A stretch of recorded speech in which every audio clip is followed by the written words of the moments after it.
అద్భుతమైన విజయం సాధించినందుకు మీ అందరికీ హృదయపూర్వక ధన్యవాదాలు అండ్ కంగ్రాచులేషన్స్. రియల్లీ అంటే 100% విజయం సాధించడం అనేది అన్హర్డ్. నేనైతే ఎక్కడ వినలేదు, ఎక్కడా వినలేదు. అంటే ఈవెన్ వరల్డ్లో ఎక్కడైనా జరిగిందో లేదో నాకు తెలియదు, కానీ ఇండియాలో మాత్రం ఎప్పుడు జరగలేదు. అందులో ఇంత 21 is a big number. 21 to 21 కొట్టడం అంటే ఇంత ఎఫర్ట్ వెనకాల 17 సంవత్సరాల శ్రమ దాని వెనకాల ఉంది. అది మన ప్రెసిడెంట్ పవన్ కళ్యాణ్ గారి శ్రమ. ఇంత విజయం మనందరం సాధించామంటే ఆయన 17 సంవత్సరాలు ఎంత మెంటల్గాను శారీరకంగాను ఎన్నో వ్యయ ప్రయాసాలు కోర్చి ఇలాగా అందరినీ ఒక విజయ పదంలో తీసుకొచ్చారంటే is an amazing personality, amazing person. అంటే మీరందరూ ఎలాగా మీ నియోజకవర్గాల్లో పనిచేశారో మా అందరికీ అదృష్టం, మాకు మా ఫ్రెండ్స్ చాలామందికి అదృష్టం ఏంటంటే మా ప్రెసిడెంట్ గారి నియోజకవర్గంలో పనిచేసే అదృష్టం మాకు దొరికింది. గ్రౌండ్ లెవెల్లో మన జనసేనని అభిమానించేవాళ్ళు, కార్యకర్తలు, వీర మహిళలు, జన సైనికులు, నాయకులు వాళ్ళు ఎంత ప్రేమ చూపించారంటే నేను ఆ పిఠాపురం 45 days అనేది ఒక ఎన్రిచింగ్ ఎక్స్పీరియన్స్ నా జీవితంలో. చాలా నేర్చుకున్నాను, చాలా బాధ్యత కూడా తెలిసింది నాకు. అంటే ఇంతమంది ఒక్క వ్యక్తి వెనకాల నిలబడి చేశారు. మీరు ఎవరు తప్పుగా అనుకోనంటే ఒకటే ఒక మాట, ఈసారి ఈ ఎలక్షన్స్ మీరందరూ ఎంత శ్రమ పడ్డారు, వెరీ గుడ్. కానీ ఈ ఎలక్షన్ నడిపింది ఇద్దరు. ఒకళ్ళు మన ప్రెసిడెంట్ పవన్ కళ్యాణ్ గారు, మిగిలింది సామాన్యమైనటువంటి జన సైనికులు. వీళ్ళు నడిపారు. ఎందుకంటే కళ్ళారా చూసే నేను అక్కడ అసలు ఎవరు నాయకులు అనేవాళ్ళు లేరు. అక్కడ నాయకుల నుంచి ఎవరు పట్టించుకోలేదు. ప్రతి వాళ్ళు ఎర్ర కండువా వేసుకోవటం చాలా అద్భుతంగా, అంటే ఎంత ప్రేమగా ఆహ్వానించేవాళ్ళు అంటే ఆఖరికి 11 years కిడ్ వాలంటీరింగ్ చేసి అందరికీ మజ్జిగ పంచుతున్నాడు. మా స్నేహితుడు అజయ్ గారు వెళ్ళి సార్ తాగండి సార్ మజ్జిగ చల్లగా ఉంటుంది. సరే తాగిన తర్వాత ఊరికి అడిగాడు, బాబు ఎవరికేమంటావు ఓటు అని. గ్లాస్కి ఏంటి సార్, గ్లాస్కి ఏంటి. 11 సంవత్సరాల కుర్రాడు వాడు. రేపు పొద్దున్న పెద్ద అయితే 29లో వాడు ఓటర్ అవుతాడు, అంటే ఒక యువకుడు అవుతాడు. అంటే అంత పెనిట్రేట్ అయ్యింది పిల్లల్లో, పెద్దల్లో. అంటే ఆయన్ని అఫ్కోర్స్ మన ప్రెసిడెంట్ గారికి మేము ఇంత చేయాలి అని మాకు ఆలోచించే లోపుగా దానికి 100 రెట్లు ఆయన వెనకాల ప్లాన్ ఉంటుంది బ్రెయిన్లో. అందుకని మేమేం చెప్పం ఇంత చేయాలని. ఎంతో నమ్మకం పెట్టుకున్నారు మన మీద. అలాగే మీ నియోజకవర్గాల్లో, అలాగే ఎంపీ స్థాయిని కాన్స్టిట్యుయెన్సీస్లో మీ మీద ఎంతో నమ్మకం పెట్టుకున్నారు. 21 మంది ప్లస్ 2 ఎంపీలు. మీరు నథింగ్ బట్ పవన్ కళ్యాణ్ గారి యొక్క ప్రతినిధులు. అంటే మీలో పవన్ కళ్యాణ్ గారిని చూసుకుంటారు. సో మీలో అంటే ఇంతకు ముందు జరిగిపోయిన ప్రభుత్వం మీద మనం విమర్శించాల్సిన అవసరం లేదు. అందుకనే కాబట్టి మనల్ని ఎన్నుకున్నారు. కాబట్టి మీరు ఒక బాధ్యతాయుతంగా అద్భుతమైన సర్వీస్ చేస్తే ఇవాళ మీ 21 మంది ప్లస్ 2 ఎంపీలు ఈ పార్టీని రేపొద్దున్న 29లో అంటే దాదాపు అన్ని సీట్స్లోనూ పోటీ చేయగలిగే సత్తా తీసుకురావడానికి మీ మీద బాధ్యత ఉంది. ప్రెసిడెంట్ గారు చెప్పింది ఏంటంటే, ఒకసారి ఆయన నేను చేయాల్సింది చేశానన్న తర్వాత మాకు కొన్ని బాధ్యతలు అప్పగించినప్పుడు మేమే ఒక్కరోజు కూడా ప్రెసిడెంట్ గారు డిస్టర్బ్ చేయాలి. కారణం ఏంటంటే ఇంత చేసిన తర్వాత కూడా సార్ ఇక్కడ ఈ ప్రాబ్లం ఉందండి అని చెప్పడం అంత పనికి మాత్రం లేదు. మేము ఎప్పుడు అని ఒక మాట చెప్పాల, మేము చేసుకుంటూ వెళ్ళాం. మాకు అందరూ బ్రహ్మాండంగా సహకరించారు. పిఠాపురం అనేది ఒక్కటే చెప్పట్లేదు, పిఠాపురం లాంటి ఎక్స్పీరియన్స్ ప్రతి వాళ్ళకి ఉంటుంది. నేను ఏం చెప్పినా మీ అందరికీ అది అర్థమవుతుంది. మీ ఊర్లో కూడా అలాగే జరిగి ఉంటుందని. థ్యాంక్ యూ అండి. మీ అందరూ అద్భుతమైనటువంటి శ్రమ చేశారు, కష్టపడ్డారు. అండ్ మనందరికీ ఒక బ్యాక్ బోను, మనందరి వెనకాల ఒక శక్తి మన president Pawan Kalyan garu. Hats out to our president and Janasena కార్యకర్తలు. Thank you. సుదీర్ఘమైన ప్రస్తావనలో ఎవరు కూడా ఊహించని పరిణామం ఈరోజు మనం అందరం ఇంత అద్భుతంగా ప్రెసిడెంట్ గారి నాయకత్వంలో జనసేన పార్టీ ప్రతి ఒక్కరి హృదయాల్లో మనం కష్టపడి నిలబడిన తీరు, అదేవిధంగా రాష్ట్ర ప్రజల కోసం ఒక అంకిత భావంతో, ఒకే ఒక ఆలోచనతో వైఎస్ఆర్సీపీ విముక్త ఆంధ్రప్రదేశ్ కోసం నిలబడాలి, అందరినీ కలిపి ముందుకు తీసుకెళ్లాలనే ఒక పట్టుదలతోటి ప్రెసిడెంట్ గారు చేసిన ప్రయత్నం మనందరం కూడా మనస్ఫూర్తిగా ఆయన్ని అభినందించాలి. ఎందుకంటే దాని ద్వారానే మనం ఇంత దూరం రాగలిగాం. ఈ రోజున 100% స్ట్రైక్ రేట్ అని అన్నారు ఆయన. సో ఈరోజు రాష్ట్ర ప్రజలకు అర్థమవుతోంది ఆ 100% స్ట్రైక్ రేట్ యొక్క విలువైన స్టేట్మెంట్ వెనుక ఏ విధంగా ఆలోచించారు అనేది. కేవలం సంఖ్య కోసం సీట్లు తీసుకుని నష్టపోవడం కాదు, ప్రతి సీటు కూడా మనం విజయం సాధించాలనే ఒక పట్టుదలతోటి తీసుకొచ్చిన నిర్ణయాన్ని మనందరం కూడా గర్వపడాలి. నాగబాబు గారు చెప్పినట్టు ఈ ఎన్నికల్లో మనం చూసింది ఏంటంటే ప్రెసిడెంట్ గారి నాయకత్వం, క్షేత్రస్థాయిలో మన జన సైనికులు, వీర మహిళలు వాళ్ళు నిలబడిన తీరు. తెలుగుదేశం పార్టీ, భారతీయ జనతా పార్టీ నాయకులతో చిన్న చిన్న గ్యాప్లు ఉన్నా కూడా ఎక్కడ పట్టించుకోకుండా అందరం కలిసికట్టుగా వెళ్ళాలి ముందుగానే ఒక పట్టుదలతోటి వాళ్ళు ఏ విధంగా పనిచేశారో మనందరం క్షేత్రస్థాయిలో చూసాం. నిలబడాలి, ఒక బాధ్యత ఉంది మన పైన. దయచేసి మీరందరూ కూడా రాబోయే రోజుల్లో ఏ విధంగా కష్టపడి ప్రజల యొక్క ఆదరణ మీరు సంపాదించుకున్నారో, పార్టీకి మంచి పేరు తీసుకొచ్చారో, అదే ఆదరణ ప్రతి ఒక్క ఓటర్ అని అనుకుని ప్రతి ఒక్క పౌరుడి దగ్గరికి వెళ్ళి మనం మన పార్టీ గురించి, ప్రభుత్వం గురించి, చేసే కార్యక్రమాల గురించి మీరు మనస్ఫూర్తిగా ప్రజల్లోకి తీసుకెళ్ళాలి. ఇది ఒక సువర్ణ అవకాశం. రాష్ట్ర ప్రజలు కూడా ఆ విధంగా ఆశీర్వదించారు, ఎన్నడూ లేని విధంగా. కాబట్టి ఎంతో బాధ్యత ఉంది మన పైన. చక్కగా ప్రతి ఒక్కరికి సేవాభావంతో జనసేన పార్టీ ఏ విధంగా నిలబడేదో, అంశాలపైన ఏ విధంగా నిలబడేదో, ఆ రెండు బేస్ చేసుకుని మీరు ప్రజల్లోకి మనస్ఫూర్తిగా తీసుకెళ్ళి పవన్ కళ్యాణ్ గారి నాయకత్వాన్ని ప్రతి ఒక్కరిలో చేర్చే విధంగా మీరు కష్టపడాలని మనస్ఫూర్తిగా కోరుకుంటూ, ప్రెసిడెంట్ గారికి మరొక్కసారి మన అందరి తరఫున మనస్ఫూర్తిగా ఆయనకి ప్రత్యేకంగా ధన్యవాదాలు తెలుపుకుంటున్నాను. Thank you very much sir. ఒక చారిత్రాత్మకమైన విజయం సాధించిన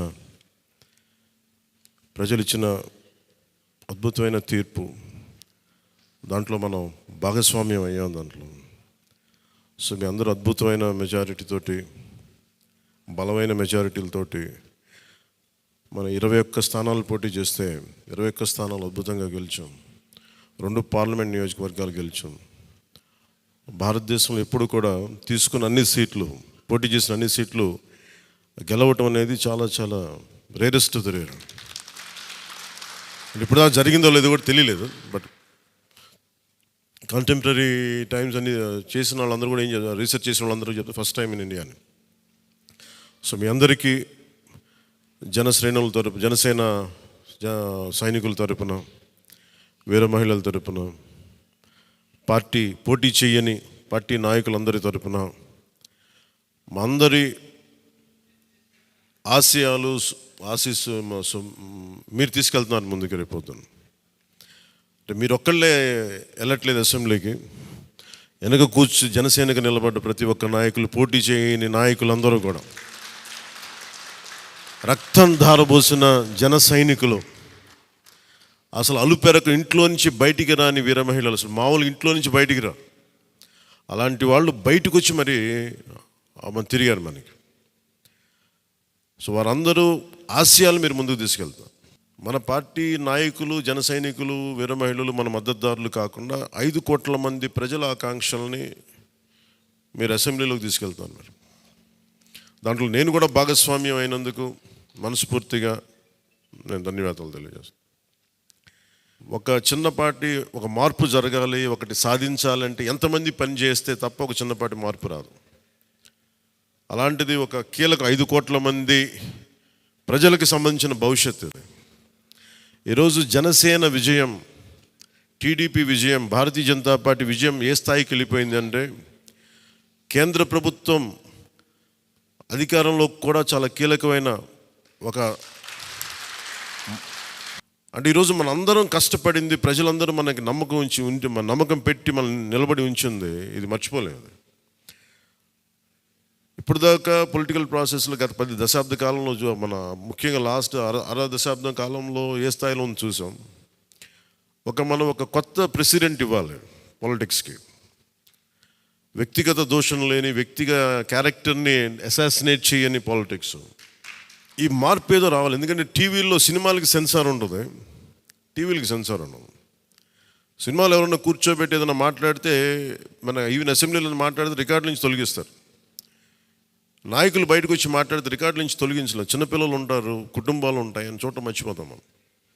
సో అందుకని మనమే స్వీయ బాధ్యత తీసుకోవాలి, పర్సనల్ బాధ్యత మనమే తీసుకొని చేయాలి. అసలు అద్భుతమైనది ఏంటంటే, ఓడలు బండ్లు అవుతాయి, బండ్లు ఓడలు అవుతాయి అనడానికి నేను చాలా కాలం ఇదే వేదిక మీద చాలాసార్లు చెప్పాను.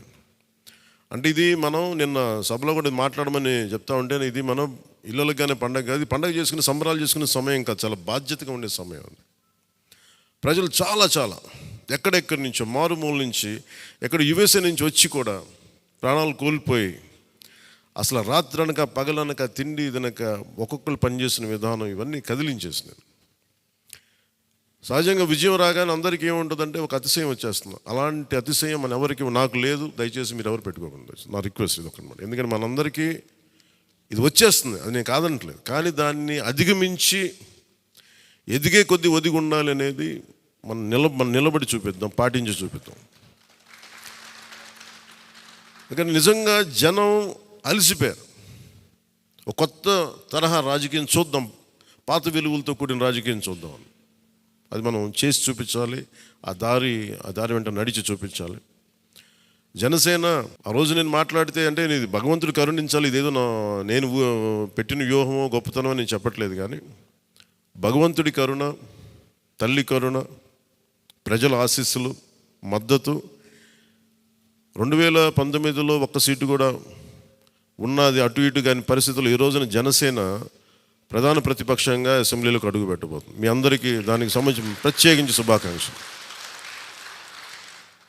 అధికారంలో భాగస్వామ్యం తీసుకుంటాం ఖచ్చితంగా. అది రెండింటి మధ్య ఎలాగ అనేది, ఆ టెక్నికల్ ఆస్పెక్ట్స్ ఎలాగో చూడాలి. అది మీ అందరికీ నేను తెలియజేసుకుంటాను.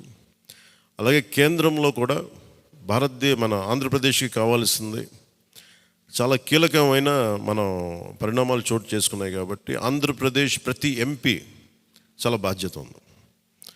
మన జనసేన నుంచి గెలిచిన బాలశౌరి గారికి కానీ, తంగెళ్ళ ఉదయ్ శ్రీనివాస్ గారికి కానీ చాలా బాధ్యత ఉంది. ఇది మీ ప్రతి కదలిక, మీ ప్రతి మాట ప్రజలు చాలా సునిశ్చితంగా పరిశీలిస్తారు. ఢిల్లీలో మీరు చేసే ప్రతి కదలిక, ఢిల్లీలో మీరు మాట్లాడే ప్రతి మాట ఆంధ్రప్రదేశ్ నిర్మాణానికి ఉపయోగపడాలని కోరుకుంటున్నాను. అది దయచేసి ఎంపీలుగా అది దయచేసి మీ ఇద్దరు, అది ఎందుకంటే బాలశౌరి గారు అది మీ అందరి బాధ్యత. మీరిద్దరు గెలవలేదు, 5 కోట్ల మంది ప్రజలు మమ్మల్ని గెలిపించారు. అందుకని మన ఎమ్మెల్యే నేను కూడా అద్భుతమైన మెజారిటీ తోటి గెలిచినందుకు ముఖ్యంగా మనకి ఈ ఒక తీర్మానాన్ని ముందు ఒకటి ప్రవేశపెడుతున్నాం. మరి మీ అందరి ఇది చెప్పండి. పాపం వెన్నంటే ఉండి పిఠాపురంలో జనసేన గెలుపు కోసం, నా గెలుపు కోసం కృషి చేసిన వర్మ గారికి ప్రత్యేక కృతజ్ఞతలు. వారికి అందరూ, వర్మ గారికి చాలా చాలా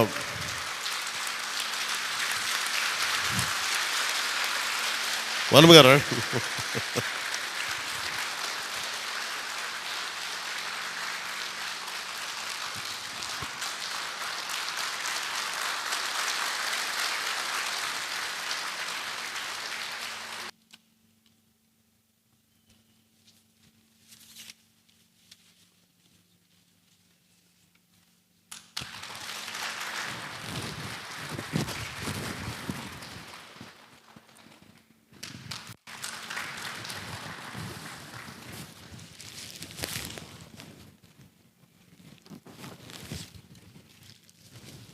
మన కోసం పనిచేసిన తెలుగుదేశం వర్మ గారిని ఇది గుర్తించడం అంటే, మన కోసం పనిచేసిన తెలుగుదేశం నాయకులందరికీ, భారతీయ జనతా పార్టీ నాయకులందరికీ కూడా నా పార్టీ తరపు నుంచి ప్రత్యేక కృతజ్ఞతలు. అలాగే జన సైనికులకి ప్రత్యేకించి మీరు పడ్డ శ్రమ, కృషి మేము మర్చిపోలేం. మిమ్మల్ని గుండెల్లో పెట్టి చూసుకుంటాం. మీ భవిష్యత్తు కానీ మీ బాధ్యత మీకు ఎలా ఉండాలనేది మేము గుండెలో పెట్టి చూసుకుంటాం. అలాగే మా ఆడపడుచులకి, వీర మహిళలకి, యువతులకి జనసేన కోసం మీరు పడ్డ శ్రమ మేము మర్చిపోలేం. మీ అందరికీ కూడా నా ప్రత్యేక ధన్యవాదాలు, కృతజ్ఞతలు. మీ శ్రమని, మీరు చేసిన ఈ కృషిని మేము మర్చిపోం. మీ ఆశయాలని మీరు దేనికోసమైతే పనిచేస్తారంటే ముందంటే తీసుకెళ్తాం. ఈ జనసేన కార్యాలయం ఇంకొద్ది రోజుల్లో ఫుల్ ఫ్లెడ్జ్డ్ ఫంక్షనింగ్ ఆఫీస్ అవ్వబోతుంది, రెడీ అవబోతూ ఉన్నది. మనకి రాష్ట్రంలో ఈ నలుమూలలు ఎవరు వచ్చినా కానీ దానికి తెరుచుకొని ఉంటాయి తలుపులు. ఇప్పుడు నా కోరిక ఏంటంటే 24 గంటలు పనిచేయాలి ఆఫీసు. అపరాత్రి అర్ధరాత్రి లేకుండా ఎవరికి ఏ సమస్య వచ్చినా అది ఉండేలా చాలా కష్టసాధ్యమైన విషయం. కష్టసాధ్యమైతే సాధించాం ఈ రోజున, దాన్ని కూడా సాధిస్తామని మీ అందరికీ తెలియజేసుకుంటూ నేను 6 ప్రత్యేకించి చెప్పాను. విద్య, వైద్యం, ఉపాధి, సాగునీరు, తాగునీరు, లా అండ్ ఆర్డర్. ఈ 6 అంశాల మీద మొదటి ప్రత్యేకమైన దృష్టి పెట్టి దీని మీద ముందు ప్రజలకి భరోసా కల్పించిన తర్వాత మిగతా అన్నిటి అంశాల మీద ముందుకు తీసుకెళ్దాం. అలాగే నేను ఢిల్లీ వెళ్తున్నాను ఇప్పుడు PM గారిని NDA మీటింగ్కి. వచ్చిన తర్వాత ఆ రోజు మనం ప్రత్యేకించి కూర్చోబెట్టి మీ అందరితోటి ఒక లెజిస్లేటివ్ పార్టీ మీటింగ్ని మనం కండక్ట్ చేద్దాం. సో ఆ ప్రక్రియ ఏం జరగాలో, ప్రజాస్వామ్య ప్రక్రియ ఏముందో దాని ప్రకారం ముందుకు చేద్దాం. అందుకని ఈరోజు జస్ట్ మిమ్మల్ని కలిసి మీకు అభినందనలు చెప్పాలనే నా ఉద్దేశం. అలాగే ఇంకో 3 రావాల్సింది, కొంతల గారును మన లోక మాధవి గారు వీళ్ళు రావాలి, కొంతల రామకృష్ణ గారు. సో వారి కోసం వెయిట్ చేస్తా ఉన్నాం.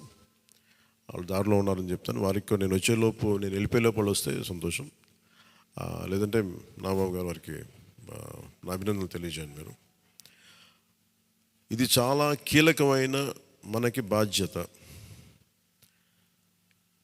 ఇది అంచెలంచెలుగా ప్రజల ఆకాంక్షల్ని నెరవేర్చే చాలా గొప్ప విలువైన ఒక అసెంబ్లీ స్థానాలు మనకి ఇచ్చారు. ఒక్క అసెంబ్లీ స్థానం ఇచ్చి ఇవ్వకపోయినా ఇంత దాకా పట్టుకొచ్చాం. ఈ రోజున 21 ఇచ్చారు మనకి. ఇది ఈ అందరూ అనుకున్నప్పుడు ఏమనుకున్నారు, భారతదేశంకి కీలకమైపోయింది ఆంధ్రప్రదేశ్ ఎన్నికలు. NDAకి ఊతం ఇచ్చింది. అంటే మనం ఇది చిన్నది, ఇది పెద్దదని లేదు. ఎప్పుడు ఏ సమయంలో అది కీలకంగా మారిపోతుంది. ఒకటే అవ్వచ్చు, ఇంతే అవ్వచ్చు, గోరంత అవ్వచ్చు, అది కొండంత అవ్వచ్చు. ఈరోజు గోరంత విజయం అంటే చిన్న దీపం వెలిగిస్తే ఒక మొత్తం ఎలా వెలుగునిస్తో జనసేన గోరంత దీపం కొండంత వెలిగించింది ఈరోజు ఆంధ్రప్రదేశ్. సో మీ అందరికీ నా ప్రత్యేక కృతజ్ఞతలు. చాలా ఉత్సాహంతో పనిచేద్దాం. ప్రజలు మామూలుగా మనకు వెన్నుతట్టి చెప్పలేదు, బలంగా నిలబడమని చెప్పారు మనకి. మీ వెంట మేము ఉన్నామని. అని ఒకటే అనుకున్నాను, పవన్ కళ్యాణ్ గారికి ఎక్కువ నాకు అందరూ ఇంట్లో పవన్ కళ్యాణ్కి ఎక్కువ మెజారిటీ వస్తుంటే నన్ను మించిన మెజారిటీలు వచ్చేసినాయి మీ అందరికీ. అది నాకు చాలా ఆనందంగా ఉంది. What a victory. అంటే దీని వెనక్కి మనం చూడాల్సింది చాలా బాధ్యత. నేను ఆనందం చూడట్లేదు. వేసిన ప్రతి ఓటు వెనక నాకు ఇలాగ అనిపిస్తుంది, ఓటు వేసాను జాగ్రత్త, ఈ భయం ఉంది నాకు లోపల. సో మనం ఈ ఉత్సాహాన్ని మీరు బాధ్యత కూడా తీసుకున్నాం. వంశీకృష్ణ యాదవ్ గారి మెజారిటీలు చూసినా, మన రమేష్ గారి మెజారిటీలు చూసినా, ఒక్కొక్కరు మెజారిటీలు చూస్తుంటే వాహ్ అనిపించింది. అంటే ఇది కేవలం పవన్ కళ్యాణ్కి ఒకటికి జరగలే, అది ఆ పాయింట్. అంటే ప్రజలు ఎంత బలమైన మార్పు కోరుకుంటున్నారు అన్నదే దీని వెనుక మనం చూడాల్సింది. అందుకని చాలా అద్భుతంగా ప్రజలు ఇచ్చిన మ్యాండేట్ని, ఈ తీర్పుని గుండెలు పెట్టుకుని తీసుకెళ్దాం దీన్ని. అంటే ఈరోజు మీతో పంచుకుంటున్నా, కలగన్నా నేను ఆంధ్రప్రదేశ్కి ఏదైనా చేయాలి. ఇందాక మా నాన్న గారు చెప్తాను, మా నాన్న ప్రభుత్వ ఉద్యోగి, మా నాన్న ప్రభుత్వం జీతం తీసుకునేవాడు, రుణపడి ఉందంటే. నేను కూడా చెప్తున్నాను, రూపాయి తీసుకుని సంపూర్ణ జీతం తీసుకుంటాను ఎమ్మెల్యేకి. తర్వాత నేను ఇవ్వాల్సింది ఇచ్చేస్తాను, అది పెద్ద పట్టించుకుని. కానీ ఎందుకు తీసుకుంటానంటే ఆంధ్రప్రదేశ్ ప్రజల సొమ్మును తింటున్నా ఆ బాధ్యత అనుక్షణం గుర్తు చేసుకోవడానికి. ప్రతి రూపాయికి రేపు పొద్దున నన్ను ప్రజలు చొక్కా పట్టుకుని నిలదీయాలి. అందుకని తీసుకుంటున్నాను. నీకు డబ్బులు ఇచ్చావరా మా ట్యాక్స్ పెయిడ్ మనీ తోటి, నువ్వు ఎందుకు పని చేయట్లేదు అని ప్రజలకు హక్కు ఉండాలటడానికి కోసం నేను డబ్బు తీసుకుంటాను. ఎమ్మెల్యేగా జీతం తీసుకుంటాను. చాలా కాలం అనుకున్నాను, ఎప్పుడైనా భవిష్యత్తులో ఎప్పుడు ఎమ్మెల్యే అయితే తీసుకుంటానా లేదా అని అనుకున్నాను. నాకు రూపాయి జీతం తీసుకుంటానని అలా కాకుండా నేను సంపూర్ణ జీతం తీసుకున్నాను. కానీ ఇవ్వడం కూడా దానికి కొన్ని వెయ్యింతలు ఇచ్చేస్తాను బయటికి, అది వేరే విషయం, అది కూడా చెప్తాను.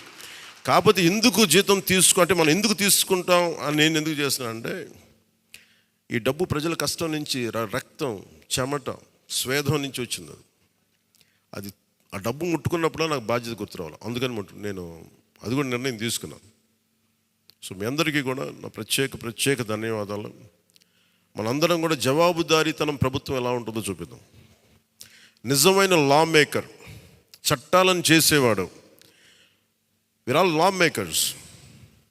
చట్టాలను చేసేవాళ్ళం, చట్టాలను పరిరక్షించాల్సిన బాధ్యత ఉన్నవాళ్ళం. How a true law maker would be will show them. బలమైన వ్యవస్థను నడిపే వాళ్ళు ఎలా ఉంటారు. భవిష్యత్తులో పొలిటికల్ లీడర్ అవ్వాలంటే చాలా ఇన్స్పిరేషన్ ఇవ్వాలి. మీ అందరినీ ఆ ఇన్స్పిరేషన్ కోరుకున్నాను మీరు ప్రతి ఒక్కరి దగ్గర నుంచి. బాలశౌరి గారు వెళ్తారు రేపు పొద్దున పార్లమెంట్కి. ఆంధ్రప్రదేశ్కి కావాల్సిన డిబేట్స్లో మాట్లాడాలి ఆయన. తంగెళ్ళ ఉదయ్ శ్రీనివాస్ మొట్టమొదటిసారి గెలిచాడు. మీ బాధ్యత మాట్లాడాలి పార్లమెంట్లో, మర్చిపోకండి. పరిచయాలకి వీటికి కాదు, మీరు పార్లమెంట్కి వెళ్తుంది, పని చేయడానికి వెళ్తున్నాం. అది మట్టుకు మీరు ప్రతి ఒక్కరు ఆపాద మస్తకం కింద నుంచి పై దాకా మీరు మర్చిపోకండి బాధ్యత.